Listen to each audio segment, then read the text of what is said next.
This is Deborah Perlman, and you are welcome to join in, listen, view, however you want to hear this wonderful, amazing guest that we have with us next on the Entrepreneurial Oomph. Our guest today is Shirley Ann Felder. Her title and what she goes by is Ordinary Greatness, but I can tell you from personal experience and knowing this woman for many years, she is not ordinary by any means. She's got a very eclectic, vast background, and she's got the heart of, I don't know, the size of Alaska. I mean, she just loves giving and doing and being, and she's a wonderful human being. And she's got some pretty amazing experiences under her belt that I think you guys are all going to find highly interesting. So without further ado, I'm going to let Shirley Ann Felder introduce herself the way that she wants you to know her. Shirley? Well, hello, and Deborah. First, thank you so much for this opportunity. And I really appreciate that you say I'm anything other than ordinary, but I wouldn't be that without people like you. So I have to say that because I met you at a pivotal point in my life when I was ready for some leadership and some tough love. Not just giving me what I needed to hear or what I want, not just giving me what I wanted to hear, but what I needed to hear. So first, I have to say that first and foremost. So Thank I'm Shirley, CIO, Chief Inspirational Officer of Ordinary Greatness Consulting. And what I do is in honor of my mother every day. And I help women release, recycle, and rise. Because as women, it's so easy for us to get down and stay there. Because I believe we come out of the womb just not believing that we were supposed to be here. We're not enough. We're not this. We're not that. We don't have this. We don't. And BS. We come out with it. But what happens is we need people to help shine the light for us until we can see the tunnel ourselves. Thank you for that. And I remember when we met, there was a lot of things that you were pivoting and juggling, and there was a lot of plates spinning. Yeah. And I'm going to go back to when we met, you were still the owner and sole operator, CEO, chief of everything in an industry that is very male dominated. And so I call it waste management. I don't know if there's another term for it, what the latest thing is, but can you share with everybody a little bit about your story about how you even got into that and when and how that all Absolutely. looked? So the nice word is called waste management. I was the owner and operator of a trash company, trash collection company, and a recycling organization called Sullivan County First Recycling and Refuse. And I named it that. So, if we're going to talk about it, I started knowing that I was in an industry that was ruled by men. And I got involved because my brother used to be the owner of a small company as well. And so I decided, how could I become an owner of this organization and let people know, one, there's no man there. Two, that I wasn't going to take any crap from anybody and I didn't care who they were because this was my hometown and I knew what my customers needed. Because when you think about it, 99.9% of the time, the customer is a woman. And I say that because either she is the assistant to the owner of the construction business, she's the manager of a housing complex, she runs the hospital, the information for bidding at the hospital, all of those things. And in her home, she's the one calling for the service. So we're really providing service to a woman. And so therefore I said, how can I make us distinctive and different? So that they knew they were dealing with a professional company, not some man that says, yeah, we'll pick it up, we've got it, or whatever kind of thing. So I painted my trucks purple, first of all. So they knew that it was the average guy is not going to be driving or volunteering to paint his trucks purple. So that was the first thing. Then the next thing was I put myself in that position of the woman, right? So they had recycling on one day, garbage on another day. So that's why I said Sullivan County First for first woman owned, recycling and refuse on the same day. Because we also in the kitchen cooking, making that garbage, feeding the kids. Now we got to worry about what day we tell him to put it out if there's a him, right? So I wanted to solve everything in one bunch. And I really did sit down and think about it, put myself in the shoes of the customer, and of course, as the CEO at the time. And how I got involved is I was working for my brother. he owned an original company. I was working for him, but unfortunately, I love him dearly, and he's taught me everything I know about the garbage industry and trucking as a whole, because I also owned a trucking business afterwards. But what happened was we just didn't work together well. We were from two different territories, mentally, physically, emotionally, and financially. And so we had to split. And so then I bought out a different area. Then I eventually came and bought him out and took him over as well when he retired out of it. So that's how I originally got in the business. I had a kid. I needed to feed her, clothe her, take care of her. And then I took on a niece, a stepdaughter, and adopted four boys. So I had an army while I was raising them. I was trying to build a company in a male dominated industry, which was not easy. I had trucks burnt. I had a lot of competition. They stole my containers, and I didn't cry about it. I handled it the right way. And you kept going. I kept going no You matter didn't what, quit. struggles financially, everything. Yeah. Um, I kept going, and it was tough. But you know what was really cool? And if you think about it, right? I'm always going to talk about women and how we do things. And so when you think about it, as a woman, we have to keep recreating ourselves. Oh, we gained a little weight. Oh, we have to dress differently. Oh, we need a new job. We have to do this. Oh, we reach a certain age. Let us change our hair or let it go natural. We have to go through all these stages. And so does a business. Mm-hmm. Always, every couple of years, you have to recreate yourself. You have to be on the cutting edge. You have to know what's going on. You have to know your competition. And so I treated it just like in life. And that's what allowed me to be in it for so long. It's amazing. All right, so let's breathe for a second because that was a lot. And because you just took something all right, so from the time you started getting involved with that industry to the time you stepped out, what was just how many years are we talking about? So I was in the garbage industry for 25 years. And things got tough in 2009 when the economy crashed. And so, just to give a little reference, I did in 23 years over $65 million gross revenue. Good for you. Two states, New York and Pennsylvania. I Hmm. employed over 150 men, and I took 10 women from welfare to work. So it got tough when that economy crunched. If anyone knows anything about business, you just can't go to the bank and say, hey, bank friends, you see me here making deposits all the time. I need $350,000 that people didn't pay me because their doors closed. And so you can't do that. So I hung in there from 2009, technically, until 2015, and things got really tough. And again, I'm going to say this because you know me to be a straight shooter. I'm not going to decorate too much.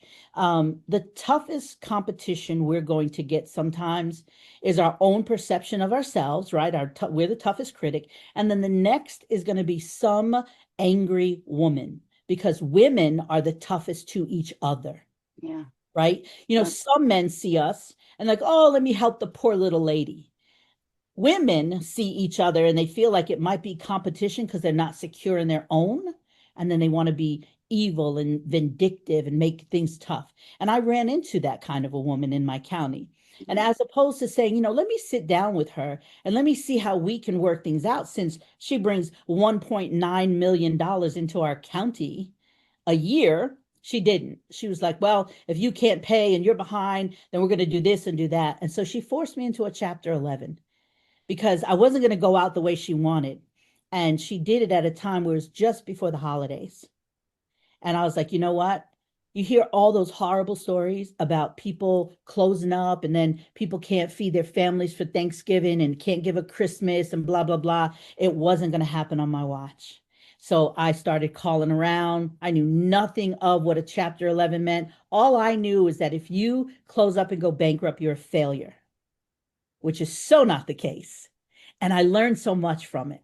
And it made me, of course, stronger. It taught me how to stand up inside myself, because that's what we're lacking as women, the standing up inside ourselves. We stand up, but I wore this hairstyle today because we're fighting the little girl inside of us all the time. Okay, so for those of you that are listening, Shirley has her hair in a ponytail. So. Oh, that's right. I forgot. That's So, okay.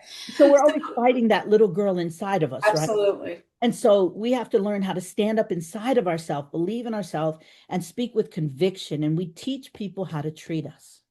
And so when she took that stance, I said, there's got to be a better way. And so I learned that chapter 11 wasn't the end of the world.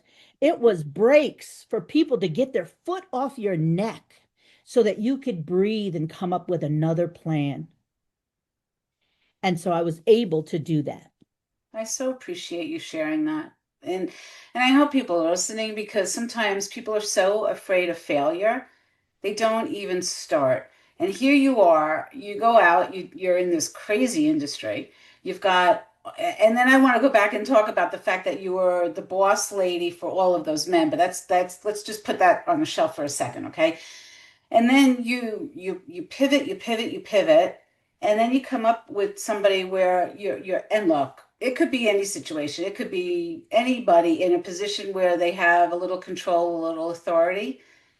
It's really a shame when it's a woman who's doing it to another woman. And listen, the universe, I'm a big believer. Universe, karma, it'll take care of it. You don't have to worry. You just keep being you. And the fact that you learned that lesson and you weren't so afraid that you ended up embracing chapter 11 because it really did, like you said, it allowed you to breathe. So, okay. And then what? So you follow chapter 11, then what happens? So I filed chapter 11, and then I'm going through something else because we're always evolving. And the one thing I am, and you also taught me this, is to be a continual learner. So I'm still learning new things. And I'm saying, you know what? This might not come out so well. So in 2014, I started looking for an alternative. Oh my God, I'm a college dropout. I had a kid at 21. My mom died when I was 12. I don't have any real roots, any guidance, any education. What am I going to do with myself? Because all I thought I was garbage, the garbage lady, the trash queen. You have to put yourself in that place, right? And then as I started to fight in bankruptcy court, whoo, that was the next level because people sit in judgment of you. They have no clue what you've gone through, what you've done. And if anyone knows me, they know that money doesn't make me, I make the money, right? And so when I was in court and they were presenting their case and having their little, they have the meeting of the minds, you're supposed to get together and they all want to like each other. I'm not there for that. I'm there to survive. Yep. And so the opposing attorneys were like representing, the county and one other person. They were like, well, she may have money away in the islands and she may have, I was like, you guys are giving me way too much, way too much credit for being super intelligent and strategic, man. I'm trying to survive and keep my employees fed so that they can feed their families and take care of their families. It's not even that kind of game. But if you look at where it came from, it was the economy collapsing, people lost, they couldn't pay, and they were already into me beyond 120 days. So anyway, so what happened is they just started talking about me in front of me. And I got a potty mouth.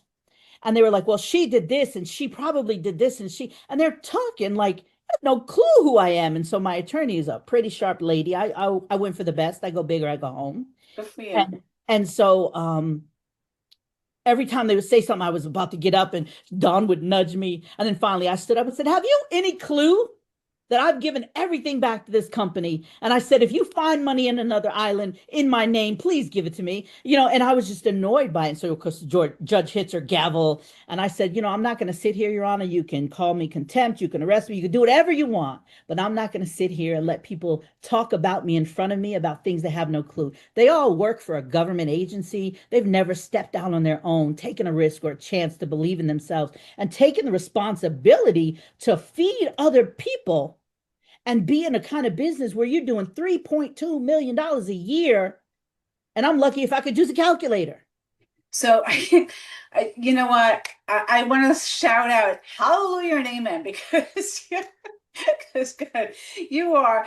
So it's so easy for other people to judge, right? So if you're, so this show, I can't even, my words are like, I just want to say a million things at the same time because I so love and appreciate you. And I so love and appreciate what you just shared. You are working your butt off. You're not just looking to survive, you're looking and you're caring about all of the employees and their families because you want to make sure that they're able to feed their families. So it's not just about you and your new shoes and getting your nails done and dressing like to the nines. You're more concerned about other people and their welfare. And then you have, I'm just going to summarize this, right? You have a group of people who don't know their ass from their elbow. They're talking out of their mouths because they think their philosophy is, well, she's making all kinds of money, so she must have it hidden somewhere because, you know, I don't have that kind of money. That sounds like a lot of money to me. So what'd she do with her money? And they never stop to think like, oh, wait a minute. She had a business. She had 100 and something employees. She's got kids. She's got four adopted kids. She's like, it's just unbelievably, a lot of people in your situation, they would have crawled up into a ball and they would have walked out. They would have. And you didn't. You stood up for yourself and like, God bless and good for you, really. And really, you are an amazing role model. And I hope that there's 1.5 million women listening to this and that they hear you and what your message is, and they hear your story and they love and respect you as much as I do. Because, lady, you are an inspiration to everybody. Well, thank you. Thank you. You're welcome. The reason I couldn't give up though is my mother called me 8 hours before she died. And she said, I want you to go to school. I want you to make me proud of you. And I'm always watching you. Had no clue 8 hours later she would be gone. And so I was afraid, because if you knew my mother, I'm not a pimple on her behind. So I was afraid to do wrong things because mommy's watching me. Even to the point, it sounds gross and funny, but inside I'm that little kid. I was afraid to pick my boogers because I was like, man, mommy would smack my fingers. It was that serious for me that I She's was, watching. She's oh yeah, we didn't play with Maddie Mae. And so, but my biggest thing is I wanted to make her proud of me. And so I said, if I give up, first, I can't feed the kids that I said I wanted responsibility of, right? I can't feed my own child. I can't feed my niece that I took. I can't feed my stepdaughter. And then I've got all these people who have children. And another secret to my business, because I get a little excited about business. I know we're going to cover some other things, but the secret to my business was I hired family. A lot of people won't do that. I hired my own family. So I had a husband, a brother-in-law, a brother, a niece that worked for me. And the other employees that I had, I would hire their sons and their daughters and their brothers. Because if if we're all happy together, we play together, we stay together. And so if one didn't come in, the other would be like, come on, man, you got to get in, and it was that kind of a thing. So it's what helped make my business strong because we were literally a family. good for you. So I just want to go back to what I had put on the shelf before, Mhm. because I'm really interested in hearing how you handled when you first took over the business Mhm. and you had 100 and what was it, 130, you said? So, over the term, I employed Okay. 150. At a maximum, I had 28 at a max. Okay, at any given time. Okay. And Mhm. so with the majority of those employees being men, what was that like? How challenging was that to gain their respect and have them not try to take advantage of, decisions So that you were making? I've been gifted. I've been gifted with brothers. I have Oh, so you I know have how to deal I with have this. four older, and when I say I adopted the four, technically my father adopted them first, and then I took them over and took guardianship and adopted them. So technically, legally, they're my adopted brothers, right? Got it. I have 9 brothers, right, to start. Mhm. And then I was an athlete in high school and college. So I hung out with the guys all the time. So I speak Manglish, right? I don't dress it up. That's why I got a potty mouth. And I know people don't like potty words, but when you say shit, fucking damn, people listen. Period. Period. Amen. I think you need a t-shirt that says that. Right? So first, when I brought them in for an interview, oh, I have a great story about an interview, how you deal with people in general. But when I brought them in for an interview, they would come in, I would stand up and shake their hand, and then I'd tell them to sit, they'd sit, and I say, okay, tell me about yourself. And most people are there for answering questions. But I wanted to hear who they were because, you're hiring people in a garbage company. If they're not drivers, they don't really have a lot of soft skills. And they didn't grow up and say, oh, I can't wait to be a garbage man and throw some garbage, right? So I wanted to see what level of motivation and spirit they had in them so I could take them to the next level. Because in any business, you're building people. Period. Amen. You're building people, you're enlightening people, you're helping people feel a certain kind of way. And you're my favorite quote, people don't care about what you do, right? They care about how you make them feel. Yeah. And so that is why I call myself the chief inspirational operator here, because Yeah. no matter what business it is, my purpose on this planet is to inspire people, because no one inspired my mother. She died broken, sad. And for a while in my life, I felt that way until I realized, hey, I am not about to do a repeat. There's a time when you have to step up and step in and say, I'm going to break that chain. And so for me, that's why I never give up. You know, after a bankruptcy, even after that chapter 11, it went bad. I lost everything, sold everything. I had a garbage company, a scrap metal exporting business that I still have. Well, I have it, but I don't work it because I found the love and my purpose. And my purpose is to help women get to the next level. I don't care if it's a driver's license. I don't care if it's a smile. I don't care if it's a hairdo. I don't care if it's a business. I just want to help them, because when they say if you help a man, if you educate a man, you educate an individual. You educate a woman, you educate a community. Yeah. Yeah, that's great. So all of that said, it's just amazing, and you're definitely passionate. I think everybody who's listening to this can absolutely 100% feel it and resonate, and it's rippling out, which is a wonderful thing. Let's talk about where you are now. So a lot of those things have gone off to the side. So what is ordinary greatness, and what specifically is it that you do, and how do people find you?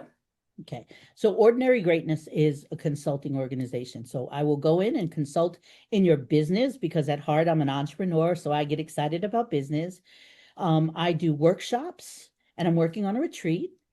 And I do keynote talks. So I come in, if that's what you want me to do, and motivate the crowd and get them pumped and ready for whatever they're going to do for that day or hear or see. Then that's my job. So I really love my workshops, though. I love the workshops because it's not an individual thing. If we're being honest, we grow from each other's courage. Yep. So when you're in a group and you ask the tough question and everybody's looking like, oh my God, who's going to say? The first person that gets up, they've started a volcano that they don't understand what's going to evolve and erupt from it. And it's going to be other people finding the courage to stand up inside themselves and admit the truth to themselves about what's been bothering them, what they need, what they want, what's been hurting them. Because I call it, one time I was going to call my tour the Unearthed Greatness Tour. Because when we do these workshops, we're unearthing things that we put down and walked over and forgot about. And every now and then it sticks you right in that foot, and you're crippled and you can't move. And I say you're constipated because you can't move on, right? So for me, these workshops are really my thing. So I'm about to launch a set of workshops. I'm going to do two little mini ones. So that people get a flavor of working for me, because I'm not for everybody, and I'm okay with that, but I'm for the people who have been assigned to me.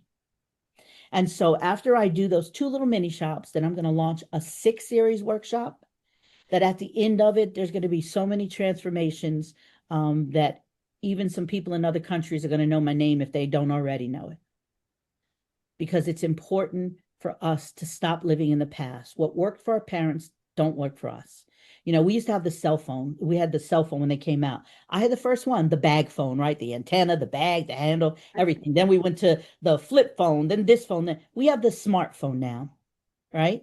And sometimes it's a little too smart, too nosy, wants to get in our business, and we have to tell it, shut up, we're not talking to you. However, if we're still talking bag phone language to smartphone people, we have a problem. And that's why we have this conflict. If education and everything is evolving and we're still saying, oh, well, I did it this way in 1914, or you're in an organization that says, we tried that, it didn't work, it can't work. And we need to start thinking on our own. Women have instinct and intuition beyond anything. Absolutely. And So when we tap into it, woo-wee.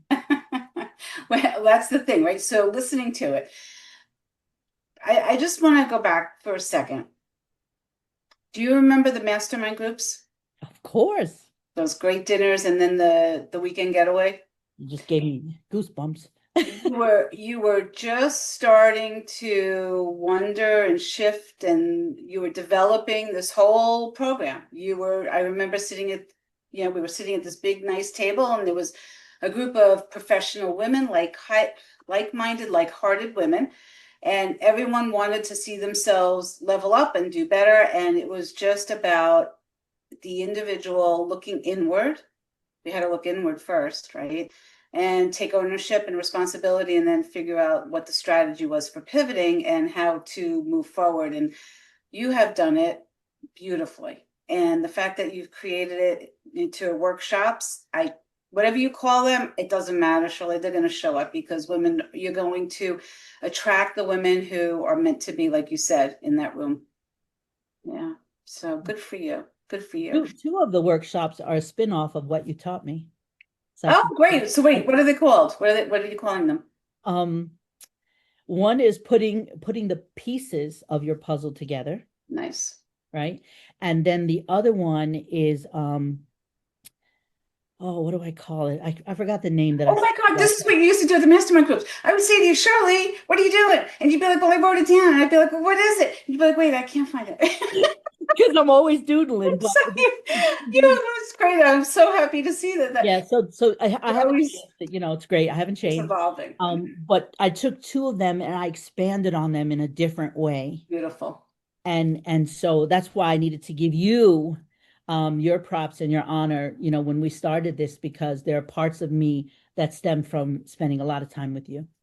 No. Well, that's very sweet, and I appreciate it. And it's all things that I've learned also. And the greatest gift that anyone can ever give to another human being is to say, there was an impact, you influenced me.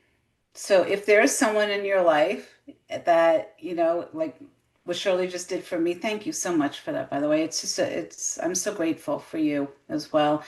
And if there's somebody out there that has had an impact on you, it's so nice for that person to hear that. So if you're listening and there's somebody that has been a mentor, a guide, said one thing that really helped you move in a different direction that was so beneficial and valuable for you, now we have text messaging. Back in the day, we didn't do that, but now you can just say, hey, thinking of you, thank you so much for blah, blah, blah, and send them that, because you just could make someone's day that much brighter. So anyway, you just made my day brighter, so that's why I just went in that direction. So, all right, let me pull the train back on the track here, because it's about you, not me. So if somebody wants to get a hold of you, learn more about you, website, books, what's going on, workshops, how do they find you? So you'll find me Facebook, LinkedIn, I'm Shirley Ann Felder. TikTok, I'm Shirley Ann Felder too, because the other side of me is I'm an absolute nut, because you have to laugh at some of this stuff to prevent from crying. So on Instagram, I'm Big Mama Shirl _ ordinary greatness. But if you put in Shirley Felder, you'll find me. Anywhere you'll find me at Shirley Ann Felder. ShirleyFelder.com is my website. And then I also have ShirleyFelderOnline.com. Okay, and Shirley is Shirley, and Felder is Felder, and Ann is ANN. There's no E at the end. Correct. Yeah, I am so, so, so happy. And I'm so appreciative and so thankful for you taking the time and being so transparent and vulnerable and sharing with the listeners.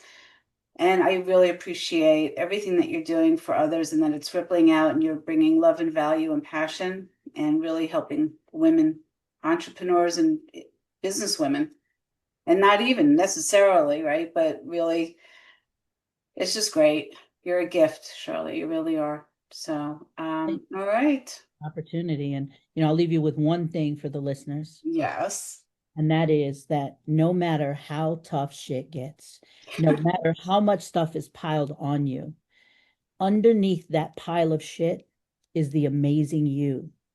And the journey is the art of getting from under it. And when you get on top, knowing that you did that work to become who you are, and everyone has a purpose on this planet. Yeah, that's a beautiful takeaway and a last thought. Thank you so much for sharing that and for sharing yourself and being with us. Ladies and gentlemen, this is Entrepreneurial Oomph with Deborah Perlman. The guest today, I was honored and privileged to have Shirley Ann Felder with us, and I so hope that you will subscribe and listen. Every Tuesday, there's a new episode. Shirley, again, thank you so much for being such a wonderful guest. I appreciate you. Thank you. Gotta love, gotta love, gotta love.